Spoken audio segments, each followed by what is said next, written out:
Hey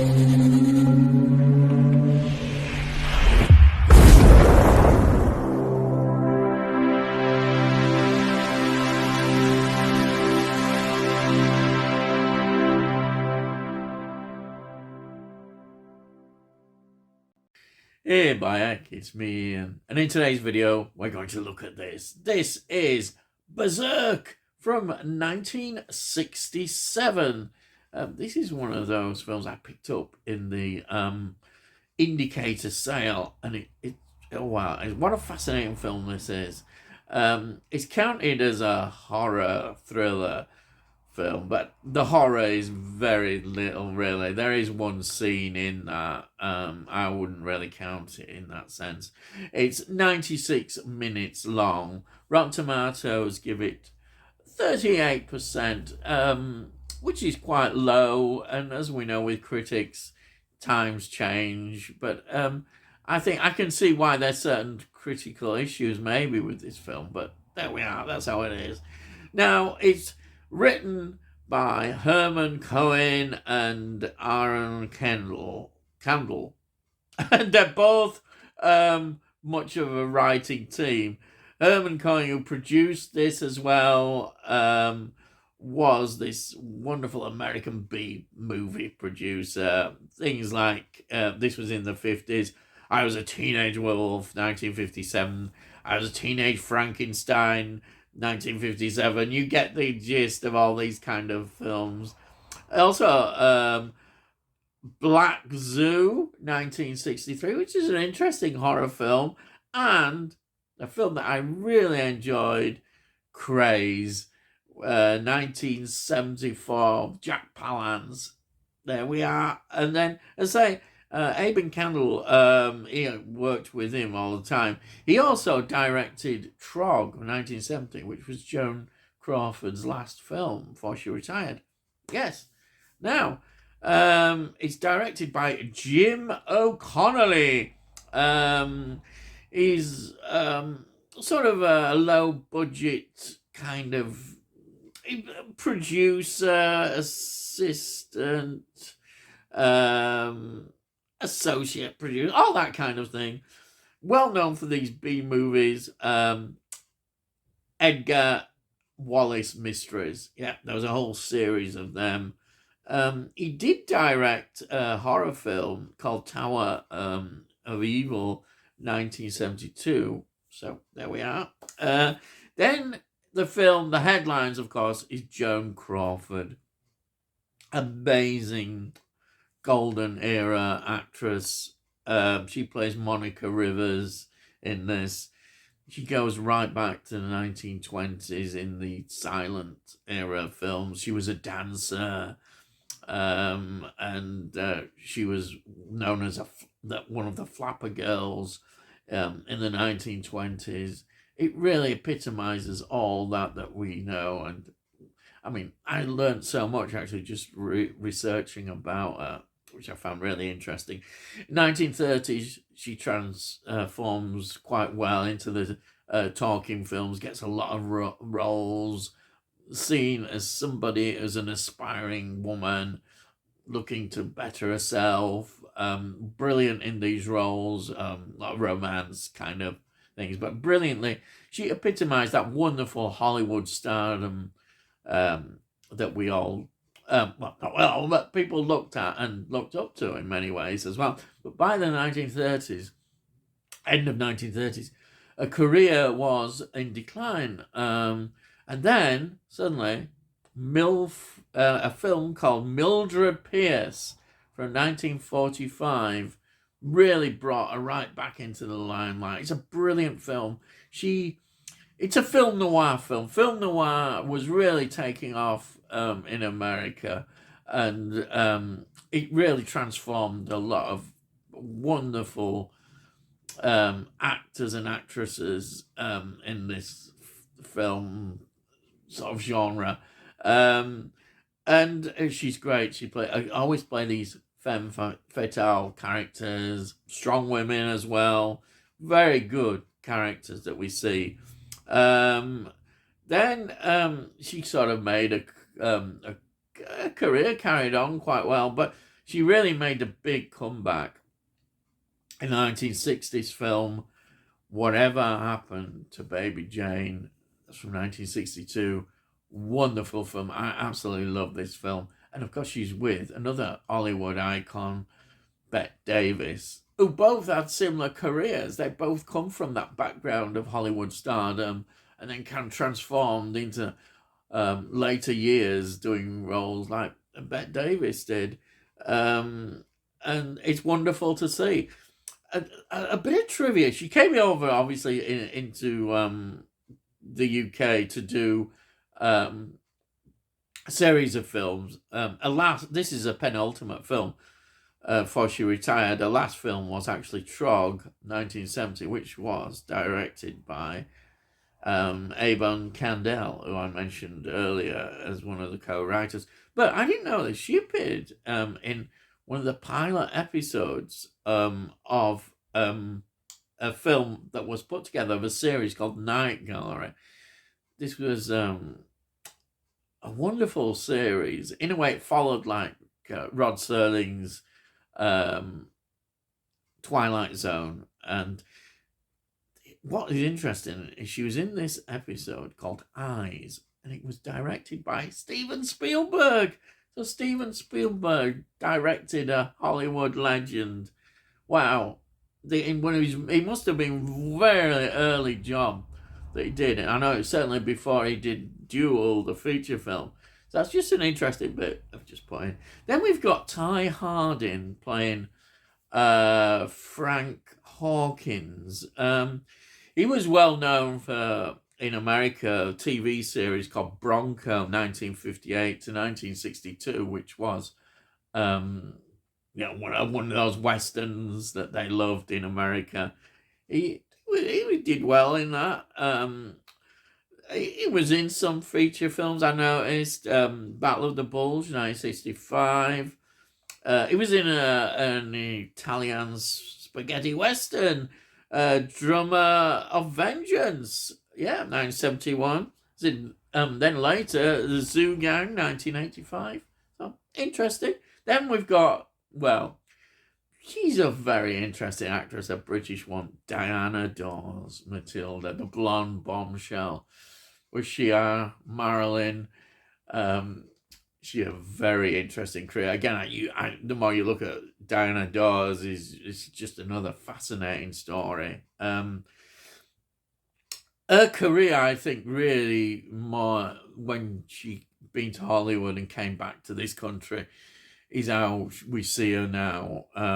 Films that she was in Baby Love, 1968, Theatre of Blood, 1973, From Beyond the Grave, that Amicus, brilliant anthology, 1975. She was in Craze. Yes, we've got to get the Craze in. Jack Palance film. And then she played these kind of sort of sex sort of comedy films. She was in quite a lot of them. But she made an appearance, I always remember, in Steptoe and Son, Ride Again. Love Steptoe and Son. That's 1973. And of course, finally, I just want to mention, she is in What a Story in the Hammer House of Horror, Children of the Full Moon from 1980, which I'm reviewing all these stories, and that's getting near, I think, coming up to being reviewed. Or it may even have been reviewed. Next, we've got Michael Gough. Well, Michael Gough playing Albert Durando. What can you say about Michael Gough? He's not in this film enough. He's only in very, very quickly. He's in it, but there he disappears. I think he's after about 20 odd minutes or something like that. But anyhow, we'll go into that. But what a career. Dracula for Hammer, 58. Phantom of the Opera, 1962. I absolutely love him in Phantom of the Opera. He's a great villain. He was also in Dr. Terror's House of Horrors, 1965. Peter Cushing, remembering that. Amicus, first anthology film. He was in Trog, 1970. Then he was in all these Batman films. Batman 1989, Batman Returns, 1992, Batman Forever, 1995, and the Batman and Robin 1997. But of course, I know him as the Doctor Who episode, which survives out of the story. All the others are missing. Is, yes, the Celestial Toymaker. Yeah, William Hartnell's story, which I say there's just this one episode surviving. He's great. Doctor Who, love to have that connection. Then we have Judy Geeson, who we've come across quite a bit. She plays Angela Rivers. She was in 10 Rillington Place, Fear in the Night, 1972. I mentioned that. That's the Hammer film with Peter Cushing and Joan Collins. She was in Carry On England, yes, oh dear, 1976. Insomniac, 1981, which is sci-fi horror film. She was in them. Then a few more. We've got Robert Hardy playing Detective Sergeant Brooks. He was in Demons of the Mind, Hammer film. Young Winston, 1972. Dark Places, we've covered that one before, 1973. Apparently he was in all the Harry Potter films. Yes, which I should know. He played, well, not all of them, Cornelius Fudge. So that's in 2002, 2004, 2005, and 2007. He was in those Harry Potter films. But he was known in TV terms playing in All Creatures Great and Small, which ran from 1978 right through to 1990. Then we've got Phil Maddock. Oh, yes, he's in this film. Wow. He's the one who cuts, in the circus, cuts people in half. Yeah. And he's, well, Phil Maddock, of course, what an actor from my viewpoint. Dark Invasion of Earth, 1966. Peter Cushing film. He was also in Hammer's Dr. Jekyll and Sister Hyde, 1971. And then, of course, he was in Doctor Who TV stories, Second Doctor, The Crotons, 1968, The War Games, 1969, Fourth Doctor stories. He was in The Brain of Morbius. What a story that is, 1976. And, of course, The Power of Kroll, 1978 to 79. But he also is well known for the role he played in Dad's Army, in this episode that everybody looks at as one of the great Dad's Army episodes, The Deadly Attachment, 1973. Wonderful that is. And then, well, that's it. I could go on. There's more of the cast, but yeah. Just a few other things. It was originally going to be called Circus of Blood or Circus of Fear, but they changed it to Berserk, apparently. They did write this very much with Joan Crawford in mind. I think that is very clear, actually. And it was a massive box office success. This really made a lot of money. In fact, it was Herman Cohen's most successful produced film that he did. Filmed at Shepperton Studios, but also filmed with Billy Smart's circus as well. They're quite a famous circus at the time. They were involved in this, as we see in all those circus scenes and that. And let's just go into the story. It centers around Joan Crawford's character, Monica, who is the ringmaster, owner of the circus. And she's determined in many ways to keep it successful, make money. She wants to make money. And at first, this murder happens, and she kind of exploits it. But it soon becomes clear that there's more murders going on, and you're wondering who is involved in these murders, who is the killer, and things to realize it starts to hit home, I think, to her that that she could be even in danger as well, though some people think it's her. Yes, that's how it is.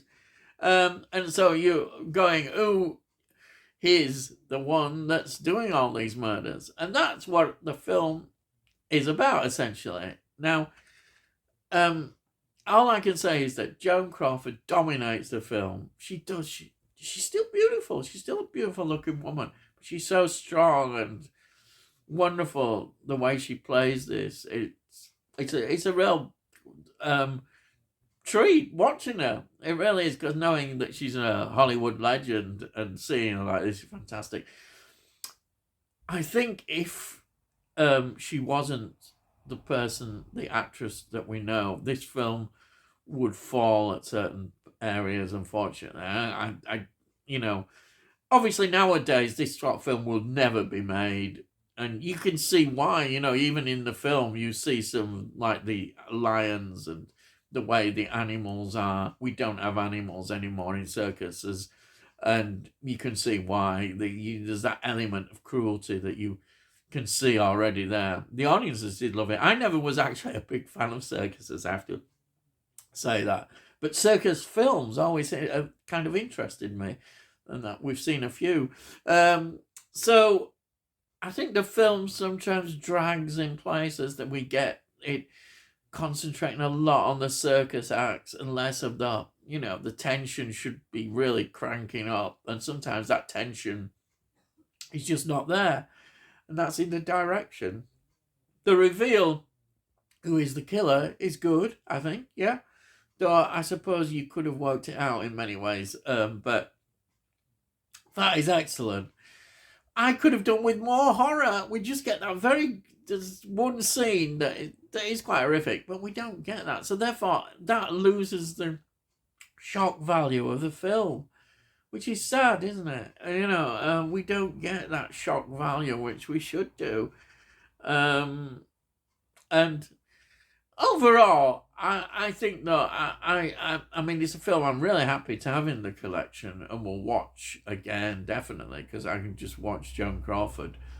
But as a film, I know its limitations, and I can see why not everybody was happy. But the public obviously were very pleased with this film. And again, I think it's Joan Crawford. I mean, once you've seen a brilliant film like Whatever Happened to Baby Jane, you still love to see her performances, and that the public obviously were very happy to watch her performances. So even though we've got limitations in the film, it doesn't really matter in that sense, because people really enjoyed seeing her, and I think that's how we should look at it. Definitely. I'll just show you again for a finish. There we are. There's the film. It's brilliant. I would get it, definitely. And take in mind what I've said. The extras are excellent. Some really good extras. Insights. There's an interview with Joan Crawford as well. And there's just insights from people on the set who were there. And you get built. She's just a fascinating character to really get into and understand. So there it is. It's highly recommended. There it is, the disc, and I know I've showed it before, but yeah, I'm really happy to have this in the collection. So there we are. I hope you enjoyed what I've done going on like this, and I have gone on a bit. I could have gone on. I could have gone even more. There's a bit more cast involved that are interesting. But anyhow, there we are. I've gone into that. So, well, if you're new to the channel, please subscribe, and then I'll let you know when I put out these videos, and have a look at playlists if you want to see what else I've done. If you like this particular video, please give it a like. It helps push it out onto YouTube, and hopefully more people might enjoy my videos. I promise they won't. We'll see. If you got any comments, please put your comments down, and I love to read your comments. And it all costs note. So you can't say fairer than that, can you? Here, buy it, not nowadays. Yeah, and that's it. So all I've got to say is, I'll see thee again.